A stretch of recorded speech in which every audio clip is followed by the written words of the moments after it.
नमस्कार दोस्तों। आज मैं आपके लिए एक नई सच्ची डरावनी कहानी लेकर आया हूं, जिसकी घटनाओं का कोई ठोस सबूत नहीं मिला। कहानी अद्वितीय है, जिसके अंत में आपको चौंकाने वाला सत्य सामने आएगा।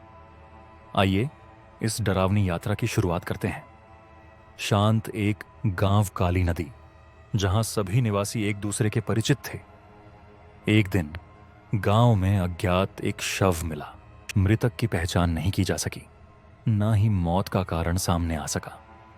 गांव वालों ने पुलिस को सूचना दी और जांच शुरू हुई।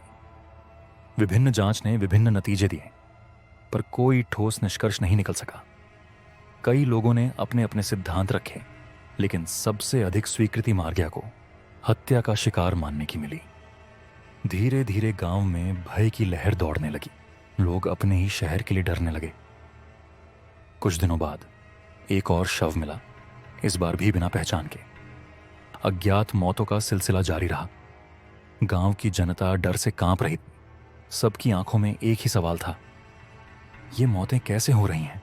कौन है इतने निर्दयी? और ज्यादा महत्वपूर्ण, क्या उनका अगला शिकार वे खुद हो सकते हैं? एक दिन गांव के नौजवान रामू ने गांव में एक पुरानी हवेली का पता लगाया, जिसके बारे में कहा जाता था कि वह भूतिया है। रामू ने सोचा कि शायद उस हवेली के कुछ राज से इन मौतों का ताल्लुक हो सकता है। हवेली में जाने का निर्णय लेने वाला रामू बेहद बहादुर था।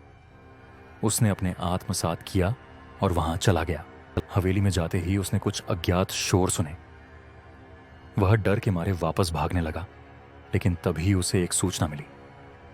वह सूचना उसे एक बड़ी साजिश की ओर इशारा कर रही थी। वह अचानक समझ गया कि गांव में जो हो रहा है वह कोई सामान्य घटना नहीं है।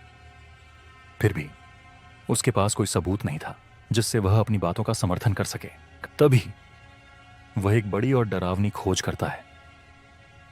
क्या वह खोज थी? क्या रामू ने उस साजिश को खुलासा किया, या उसके साथ कुछ और हुआ? जानने के लिए हमारी अगली कहानी का इंतजार करें। धन्यवाद। और रात के अंधेरे में सतर्क रहें।